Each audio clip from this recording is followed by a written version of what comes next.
వస్తుంది, వేరే కేటగిరీ వస్తుంది. ఇప్పుడు సినిమా హీరోలు, సెలబ్రిటీస్ వీళ్ళు ఏ కేటగిరీలకు వీళ్ళు రాజభోగుల కిందికి వస్తారు. రాజభోగులు. రాజభోగులు అంటే ఎవరు అంటే పూర్వకాలములో రాజుల దగ్గర ఏనుగులు ఉండేవి. అవును, ఏనుగులు ఉండేవి. అట్లనే అమ్మవారు లక్ష్మీ అమ్మవారి దగ్గర ఏనుగులు ఉంటాయి. అంటే ఏనుగులు అనేటువంటివి నీ కింగ్డమ్కు లేదా నీ స్ట్రేచర్కు నీ యొక్క గొప్పతనానికి ప్రతీక. అంటే నువ్వు ఏనుగులను పెట్టుకున్నావు అంటే ఇటు తోపురా అంటారు. ఏనుగులు ఎప్పుడు పెట్టుకుంటావు అంటే నువ్వు రాజైతే పెట్టుకుంటావు, నీ దగ్గర డబ్బులు ఖర్చు చేయగలిగిన స్తోమత ఉంటే పెట్టుకుంటావు. అదే కలియుగానికి వచ్చినప్పుడు ఏనుగులు ఏవైనాయి? రేంజ్ రోవరు, ఆడి, వెల్లారు, ఇవన్నీ కూడా బెంజు, ఇవన్నీ కూడా నీకు ఇప్పుడు ఏనుగుల కిందికి సమానం. ఎందుకంటే ఇది కిలోమీటర్కు 5, 6, 7 ఇస్తాయి. ఓకే. సో ఇవన్నీ ఇప్పుడు ఏనుగులతో సమానం. సో రాజభోగులు అంటే ఎవరు అంటే భోగాన్ని అనుభవించే వాళ్ళను రాజభోగులు అంటారు. అంటే ఉదాహరణ రాజయోగులు అనుకుందాం. రాజయోగికి ఏముంటాయి అంటే గవర్నమెంట్ ఒక కారు ఇస్తుంది, అవును, గవర్నమెంట్ ఒక బంగ్లా ఇస్తుంది. ఒక మినిస్టర్ ఉన్నాడు, మినిస్టర్కి ఏమి ఇస్తుంది గవర్నమెంట్? ఒక బంగ్లా ఇస్తుంది, ఒక ఇల్లు ఇస్తుంది, ఒక గన్మెన్ ఇస్తుంది, సెక్యూరిటీని ఇస్తుంది, లగ్జరీ కార్లు ఇస్తుంది. సో ఇది రాజభోగులు డైరెక్ట్గా తెచ్చుకోగలుగుతారు. అంటే వాళ్ళు బంగ్లా కొనుక్కోగలుగుతారు, వాళ్ళు గన్మెన్లను పెట్టుకోగలుగుతారు, వాళ్ళ కార్లు ఉంటాయి, వాళ్ళకి విలాసాలు ఉంటాయి. సో రాజభోగము అంటే ఎవరైతే రాజు ఎంజాయ్ చేయగలిగిన దాన్ని వీళ్ళు ఎంజాయ్ చేస్తారో వాళ్ళు రాజభోగులు. రాజుకి ఏమేమి ఉంటాయి అంటే లగ్జరీస్ ఉంటాయి. ఆ లగ్జరీస్ ఎవరి దగ్గర అయితే ఉంటాయో వాళ్ళందరూ రాజభోగులు. So almost all Jubilee Hills, Madhapur ఏరియాలో ఉండే వాళ్ళందరూ రాజభోగులు. అంతే. ఎందుకు? జూబ్లీ హిల్స్, మాదాపూర్ ఏరియాలో గజం 3 లక్షలు ఉంటుంది కాబట్టి ఆ ఏరియాలో 1000 గజాల ఇల్లు కొనుక్కుండు అంటే అక్కడనే 30 కోట్లు ఖతమైపోయింది. సో అట్లాంటి వాళ్ళందరూ రాజభోగులే. 30 కోట్ల ప్లాట్ కొనగలిగిన వాడు 10 కోట్లు పెట్టి ఇల్లు కడతాడు, 2 కోట్లు పెట్టి కారు కొనుక్కుంటాడు. సో ఇవన్నీ కూడా రాజభోగం తాలూకా వ్యవహారాలు. రాజభోగము అంటే లగ్జరీ లైఫ్ను లీడ్ చేసేవాడు రాజభోగి. సో రాజభోగికి చదువుతో సంబంధం లేదు, రాజయోగికి చదువుతో సంబంధం. ఓకే, నువ్వు ఒక ఐపీఎస్ కావాలంటే చదువుకోవాలి, ఒక ఐఏఎస్ కావాలంటే చదువుకోవాలి. కానీ నువ్వు ఒక మినిస్టర్ ఉన్నాడు, ఆ మినిస్టర్కు చదువుతో పని లేదు. రైట్, ఖచ్చితంగా. సో రాజభోగి కూడా చదువుతో పని లేదు. రాజభోగి టీవీ ఛానల్ పెట్టొచ్చు, రాజభోగి వ్యాపారం పెట్టొచ్చు, రాజభోగి 100 మంది ఎమ్మెల్యేలను తయారు చేయొచ్చు, ఒక పార్టీ పెట్టొచ్చు. సో రాజభోగి ఏదైనా చేయగలుగుతాడు. అంటే ఇక్కడ నథింగ్ బట్ ఏంటంటే దీన్ని మనం ఒక పరిభాషలో చెప్పాలంటే చదువుకున్నోడు ఉద్యోగం చేస్తాడు, చదువుకున్నోడు ఉద్యోగాలు ఇస్తాడు. రైట్. అంటే నువ్వు వ్యాపారం పెట్టడానికి చదువు అవసరం లేదు, డబ్బులుంటే చాలు. సో ఇలా డబ్బులు ఉన్న వాళ్ళందరినీ మనం రాజభోగులు అంటాం. ఉదాహరణ సినిమా ఇండస్ట్రీలోకి వెళ్ళాలి అంటే ఒక హీరో సూపర్ స్టార్ కావాలి అంటే చదువుతో సంబంధం లేదు, టాలెంట్. ఇప్పుడు మనం తీసుకుంటే మన టాలీవుడ్ ఇండస్ట్రీలో ఉన్న హీరోలను హీరోలో తీసుకుంటే నాకు తెలిసి పీజీ చేసిన వాళ్ళు ఎవరు లేరు.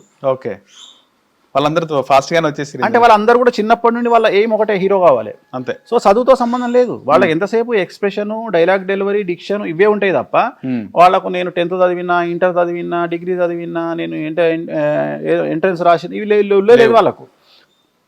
సో వీళ్ళందరూ కూడా రాజభోగులు. సినిమా ఇండస్ట్రీ ఆల్మోస్ట్ ఆల్ వ్యాపారస్తులు, ఎంటర్ప్రెన్యూర్స్, కంపెనీ ఓనర్సు.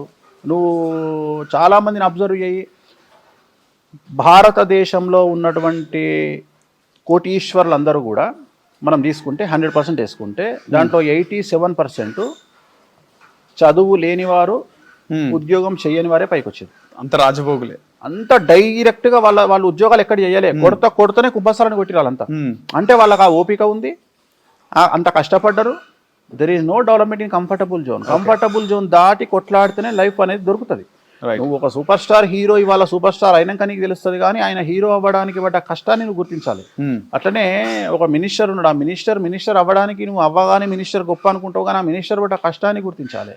సో వాళ్ళు మానసికంగా అనుభవించే కష్టాన్ని గుర్తించాలి, వాళ్ళు ఓటమిలో ఎదుర్కొన్నటువంటి మానసికమైనటువంటి కష్టాన్ని గుర్తించాలి. అట్లనే ఇవాళ ఒక ఛానల్ పెట్టినటువంటి ఓనర్ను మనం ఏదో మాట్లాడుకుంటాం, కానీ ఆ ఛానల్ పెట్టకముందు ఆయన పడ్డ కష్టాన్ని గుర్తించాలి. సో అట్లనే ఒక సినిమా హీరోయిన్, ఒక ఎంటర్ప్రెన్యూర్ అంటే ఒక బిజినెస్ మ్యాను, నువ్వు ఎవరినన్నా తీసుకో, అందరూ కష్టపడి జీవితంలో చాలా కష్టపడి మానసికమైనటువంటి దెబ్బలు తిని, సమాజంలో 10 మందితో దెబ్బలు తిని, మానసికంగా హింసించబడి బయకొచ్చి రాజభోగాన్ని చవి చూసిన వాళ్ళే. అంటే నువ్వు ఎక్కడైతే కష్టపడతావో అక్కడ రాజభోగం నిన్ను ఎదుర్కొంటుంది. నువ్వు ఎక్కడైతే విపరీతమైన కష్టాన్ని అనుభవిస్తావో అక్కడ నీకు డబ్బు అధికంగా వస్తుంది. సో ఉద్యోగం చేయడంలో డబ్బు రాదు, ఉద్యోగం కాకుండా కష్టపడి నీ జీవితాన్ని నువ్వు నిలబెట్టుకోగలిగినప్పుడు ఒక వ్యాపారం ద్వారానో ఇంకో ద్వారానో లేదా మనసు ద్వారానో మైండ్ ద్వారానో సంపాదిస్తే డబ్బులు వస్తాయి. సో వీళ్ళందరూ కూడా రాజభోగుల కిందకి వస్తారు. ఓకే, టైం టు టైం పనిచేసిన వాళ్ళు ఎక్కువగా ఫాస్ట్గా సక్సెస్ గారంటారు అంతే కారు. అంటే మీరు అన్న ఈ రాజయోగం రాజభోగం గురించి చూసుకుంటే తెలంగాణ ముఖ్యమంత్రి రేవంత్ రెడ్డికి రెండు వస్తే వర్తిస్తాయి అన్నట్టు అనిపిస్తుంది. అదే రాజయోగికి రాజభోగాలు ఉంటాయి కదా, నేను ఇందాక చెప్పింది అదే. అంటే భోగాన్ని సొంతగా కొనుక్కునే వాళ్ళు ఒకళ్ళు, గవర్నమెంట్ ఇచ్చేది ఒకళ్ళు. గవర్నమెంట్ ఇస్తే రాజయోగి అవుతాడు. ఇప్పుడు ఐఏఎస్ ఉన్నాడు, ఐఏఎస్కు గవర్నమెంట్ కార్ ఇస్తుంది, సో ఆయనకు సెక్యూరిటీ ఇస్తుంది, ఆయన సంతకానికి పవర్ ఉంటుంది. సో ఆయన కొనుక్కోవాల్సిన పని లేదు కార్లు, కానీ బయట ఉన్నోడు కొనుక్కోవాలి. జూబ్లీస్ లో బతికే ఒక బిజినెస్ మ్యాన్ కారు కొనుక్కోవాలి, సెక్యూరిటీ పెట్టుకోవాలి, గన్మెన్లను పెట్టుకోవాలి. సో ఇదంతా ప్రైవేట్ వ్యవస్థ. ఇప్పుడు సీఎం అనే స్థాయి, రాజయోగి స్థాయి, ఆయనకు గవర్నమెంట్ ఆయనకు బంగ్లా ఇస్తుంది, సెక్యూరిటీ ఇస్తుంది, కార్లు ఇస్తుంది. సో అది ఆ యోగమే వేరుంటది. కాకపోతే నీ జాతకంలో ఆ యోగం ఉన్నదా లేదా అని అంచనా వేయడానికి గ్రహాల యొక్క కాంబినేషన్ ఉంటుంది. ఒక మామూలు సర్పంచ్గా గెలవాలంటే ఒక గ్రహాల కాంబినేషన్ ఉంటుంది, ఒక ఎమ్మెల్యేగా గెలవాలంటే ఒక గ్రహాల కాంబినేషన్ ఉంటుంది, ఒక మినిస్టర్ కావాలంటే ఒక గ్రహాల కాంబినేషన్ ఉంటుంది, ఒక సీఎం కావాలంటే ఒక గ్రహాల కాంబినేషన్ ఉంటుంది.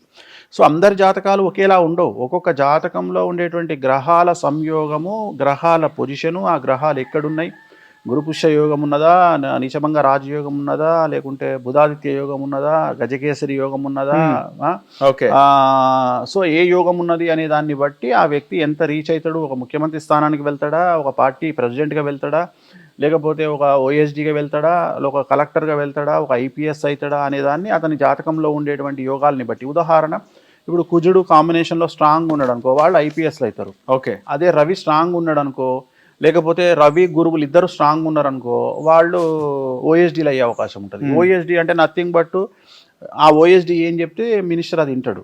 అంటే ఇక్కడ మాట జల్లుతుంది అంటే గురువు స్ట్రాంగ్ ఉండాలి. గురువు స్ట్రాంగ్ ఉంటే మాట జల్లుతుంది. ఓకే, సో ఆ జాతకాన్ని మనం విశ్లేషించవచ్చు. ఒక మనిషి జాతకాన్ని విశ్లేషించినప్పుడు ఓకే ఈయనకు రవి గురువుల కాంబినేషన్ బాగుంది అన్నప్పుడు మనం అంచనా వేసి ఓకే ఈయన మనకు ఓఎస్డీ లెవెల్ వెళ్తాడు, లేదా ప్రిన్సిపల్ సెక్రటరీ అవుతాడు. ఓకే, సో ఇట్లాంటి కాంబినేషన్స్ ఉంటాయి. ఉదాహరణ, ఒక అమ్మాయికి రవి శుక్రులు ఉన్నారు. రవి శుక్రులు ఉన్నప్పుడు రాజకీయ పరమైనటువంటి వ్యవస్థల ద్వారా అమ్మాయి జాతకం బాగుండే అవకాశం ఉంది. ఖచ్చితంగా వాళ్ళు అది వదిలిపెట్టి వేరే రకంగా పోతే వర్కౌట్ కాదు. ఉదాహరణ, రవి శుక్రులు అంటే, రవి అంటే రాజకీయము, శుక్రుడు అంటే సినిమా ఇండస్ట్రీ. అంటే రవి శుక్రుడు ఉన్నటువంటి అమ్మాయిలు ఖచ్చితంగా సినిమా ఇండస్ట్రీ వైపు, రాజకీయాల వైపు మళ్ళీ, లేదా ఇద్దరి వల్ల తమ లైఫ్ని ముందుకు తీసుకెళ్లే అవకాశం ఉంటుంది. వాళ్ళు ఇండస్ట్రీలో లేకున్నా సరే, ఒక అమ్మాయికి శుక్రుడు ఉచ్చలో ఉంటే అయితే అమ్మాయి హీరోయిన్ అవ్వాలి, లేదా అమ్మాయి సినిమా ఇండస్ట్రీకి సంబంధించినటువంటి వ్యక్తికి భారీగా వెళ్ళే అవకాశం ఉంటుంది, లేదా తను ప్రొడ్యూసర్ అయ్యే అవకాశం ఉంటుంది. ఓకే, అట్లనే రవి ఉచ్చలో ఉన్న అమ్మాయి అయితే రాజకీయ నాయకుడి వల్ల పైకి వచ్చేటువంటి అవకాశాలు ఉంటాయి. అట్లనే బుధుడు ఉచ్చలో ఉన్న అమ్మాయి అయితే యాంకర్ అయ్యే అవకాశం ఉంటుంది. ఎందుకంటే యాంకర్లకు గొంతుతో పని ఉంటుంది.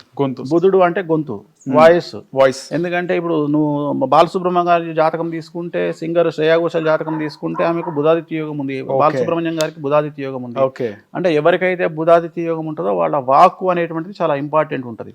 వాళ్ళ వాక్కు అంటే వాయిస్ అంటారు దాన్ని. ఆ వాయిస్ ద్వారా వాళ్ళకు పేరు ప్రఖ్యాతులు వస్తాయి. అట్లా ఒక మనిషిని మనం అంచనా వేసినప్పుడు వీళ్ళు సినిమా ఇండస్ట్రీలో పైకి వస్తారా, వీళ్ళు వోకల్ ఇండస్ట్రీలో పైకి వస్తారా, వీళ్ళు ఇన్స్ట్రుమెంట్ ద్వారా పైకి వస్తారా, వీళ్ళు క్రీడారంగం ద్వారా పైకి వస్తారా. ఉదాహరణ, రవి శుక్రులు ఉన్నటువంటి మగపిల్లల్ని తీసుకుంటే వాళ్ళు క్రికెట్లను, వాలీబాల్ను, ఇంకే స్పోర్ట్లను మంచి ప్రాముఖ్యత సంపాదించే అవకాశం ఉంటుంది. సో అట్లా మనం అంచనా వేయొచ్చు. ఒక వ్యక్తి జాతకాన్ని విశ్లేషించినప్పుడు వాళ్ళు ఏ స్థాయికి వెళ్తారు, ఆ గ్రహాల యొక్క కారణం ఏంది అని తెలుసుకునే అవకాశం ఉంటుంది. హిట్ టీవీ యాప్, ఇందులో short news, live news, entertainment shows, movies, digital magazines తో పాటు మీ జిల్లా వార్తలను కూడా ఫ్రీగా చూడొచ్చు. ఇంకెందుకు ఆలస్యం, వెంటనే హిట్ టీవీ యాప్ ని డౌన్లోడ్ చేసుకుని ఫ్రీగా ఎంటర్టైన్మెంట్ పొందండి. Hit TV app, hit TV app, please download hit TV app. Hit TV app ని ఫ్రీగా డౌన్లోడ్ చేసుకుని ఎంజాయ్ చేయండి. మీకు నచ్చిన ఎంటర్టైన్మెంట్ కోసం హిట్ టీవీ యాప్ ని ఫ్రీగా డౌన్లోడ్ చేసుకుని ఎంజాయ్ చేయండి. హిట్ టీవీ యాప్ ని డౌన్లోడ్ చేసుకుని ఆస్వాదించండి, ఆశీర్వదించండి. ఇంతమంది సెలబ్రిటీలు హిట్ టీవీ యాప్ ని డౌన్లోడ్ చేసుకోండి అని చెప్తున్నారంటే ఎంత మంచి యాప్ ఆలోచించండి. అమెరికా అమెరికా అమెరికా అమెరికాలో చదవాలనుకునే వాళ్ళకి విశ్వసనీయమైన పేరు మన శౌర్య కన్సల్టెన్సీ. UK లో 1 year masters, UK లో 1 year masters, 2 years work permit up to 5 years visa. Contact Saurya Consultancy. Contact 89851 89851.